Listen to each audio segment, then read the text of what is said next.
Olá, pessoal! Excelente quinta-feira para todos nós e boa tarde. Boa tarde, amigos. Adolescente é trocada por material de construção.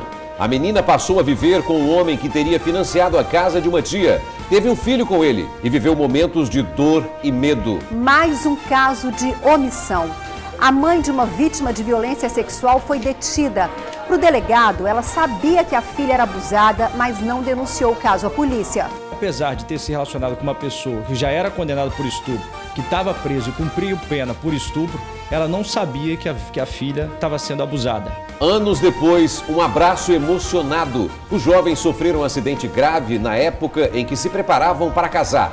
A vida parou. Agora, separados, lutam para superar as sequelas. Lutam também por justiça. Tem gente deixando a correria da cidade para viver as oportunidades na roça. Cursos oferecidos para moradores da zona rural estão transformando o homem do campo em empreendedores. É mesa farta e dinheiro no bolso. Guardiãs do tráfico. Para a polícia, as jovens eram responsáveis pela vigilância da droga escondida em um apartamento. O traficante foi preso quando repassava maconha para um cliente. Lei do farol baixo durante o dia entra em vigor amanhã e pode terminar em multa. O motorista deve deixar a luz acesa nas estradas. E é a luz do farol, não da lanterna. O TN te mostra já já. Aconteceu de novo. O posto de combustível em Cariacica virou o endereço preferido dos ladrões. As imagens de vídeo monitoramento mostram mais um assalto. Menina de 1 ano morre afogada no balde d'água. Ela estava em casa com o pai. Minutos de descuido, a criança se desequilibrou e caiu. Você já ouviu falar em trombose? A formação de um coágulo sanguíneo nas veias pode terminar em doença grave. E alguns hábitos agravam ainda mais o problema. Você vai saber quais são esses hábitos e como prevenir a doença. Câmara de Vereadores de Vitória aprova projeto que libera a atuação do Uber e de outros aplicativos de transporte de passageiros na capital. Medidas de segurança reforçadas para evitar novas contaminações de sangue no estado.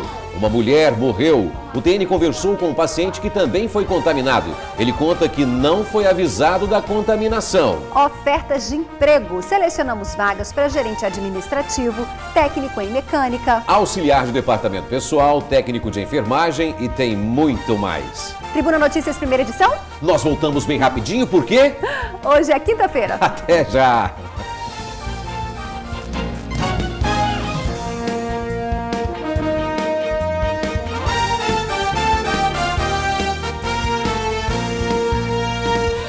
Olha, amigos, o Tribuna Notícias, primeira edição de hoje, começa com uma história de 2 jovens. Eles eram namorados e se preparavam para casar, isso mesmo. Até que um acidente acabou com os planos, com os sonhos e paralisou a vida dos jovens.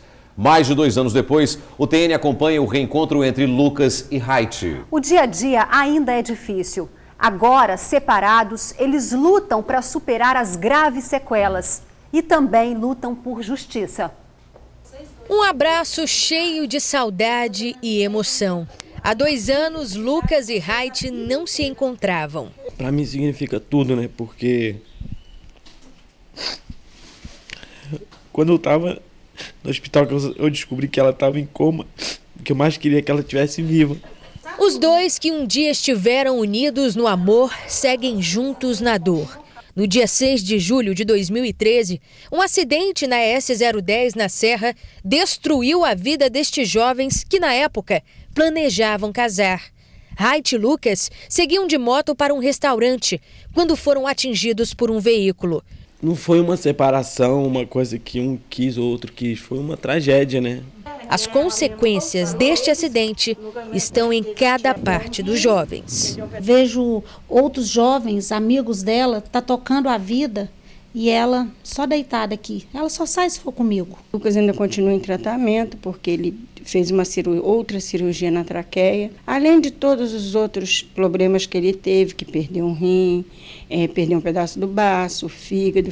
Hoje ele é um deficiente físico. Apesar das cicatrizes e sequelas, Lucas e Haiti podem ser considerados um milagre. Meu filho hoje está vivo, agradeço muito a Deus. E os médicos? Eu me emociono, desculpa. É porque eu sei o quanto ele sofre. E eu sofro junto. Nós que acompanhamos essa história desde o início, percebemos o quanto a saúde destes jovens evoluiu de forma surpreendente. Mas ao mesmo tempo que Raite e Lucas seguem a vida em frente, caminhando com passos que superam as dificuldades, a justiça que deveria ser feita em relação ao caso deles só parece caminhar para trás. A Raite, no primeiro momento, tinha ganhado, né? O juiz deu a decisão de pagar o plano de saúde, mas quando chegou no TJ foi barrado. O processo não prosseguiu, falou que enquanto não tiver a conclusão. Então, se tem 4 anos, não teve nada, quando que vai sair a conclusão? Daqui 40 anos? Este advogado explica o que pode justificar a demora. É uma demora que é natural, decorrente do tempo para o autor tomar conhecimento do seu direito, da vítima saber realmente poder correr atrás, procurar um advogado, né, reunir elementos, provas, ao mesmo tempo que no criminal também há a necessidade de uma fase pré-processual, né? Antes de ter uma ação criminal, há a investigação da polícia. Em casos como o de Raite e Lucas, em que as vítimas necessitam de tratamento constantemente, uma possibilidade pode ser solicitar à justiça a tutela antecipada. Ao menos, embora o processo ele mesmo se prolongue, nesse tempo ela não vai ficar abandonada, nesse tempo ela vai ficar desde já com o seu direito já garantido. Enquanto aguardam a decisão, Raite e Lucas permanecem superando diariamente as dificuldades desta vida após o acidente.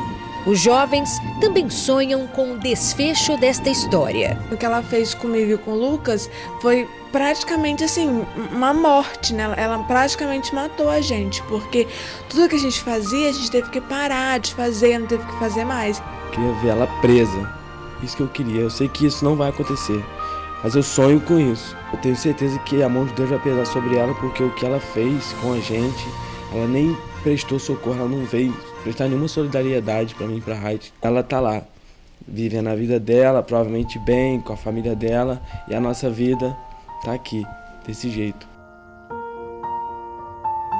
Querendo ou não, Lucas e Raite hoje estão praticamente presos, né? Mas, apesar de tudo, Lucas e Raite, vocês são lindos e são vencedores. E a gente vai continuar acompanhando esse caso sempre, né? A fio.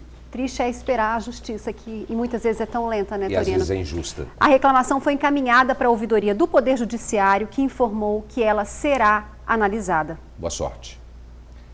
Enquanto a filha era abusada sexualmente pelo padrasto, a mãe fingia não saber de nada. A mulher foi autuada pela polícia por ser conivente com os ataques à menina, que tem apenas 13 anos e transtornos psicológicos. A mulher de 50 anos foi detida em Vila Velha. A autônoma é acusada pela polícia de ter sido conivente com os abusos sexuais sofridos pela filha.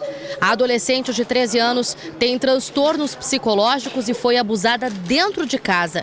O autor da violência sexual foi o padrasto da menina, um lavrador de 41 anos que foi preso no mês passado.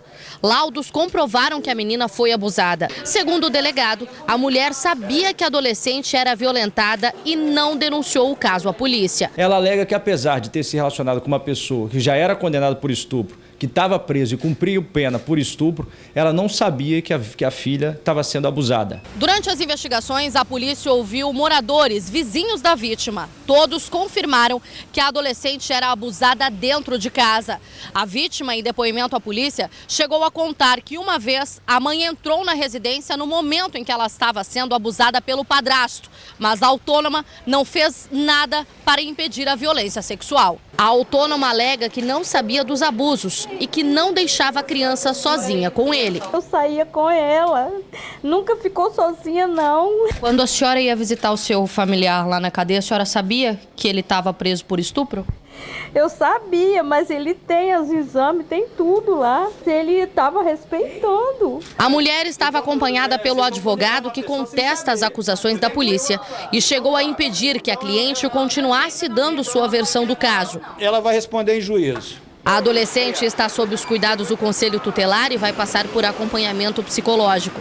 O padrasto foi autuado por estupro de vulnerável. Em 2008, ele já havia sido detido pelo mesmo crime, depois de estuprar a filha de apenas 10 anos.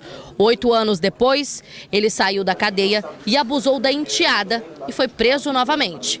A mãe da menina vai responder pelo mesmo crime. Ela vai responder pela omissão e, no caso dela, ela tinha obrigação legal de agir e não agiu. Então, o Código Penal estabelece que ela vai responder pelo mesmo crime que o abusador.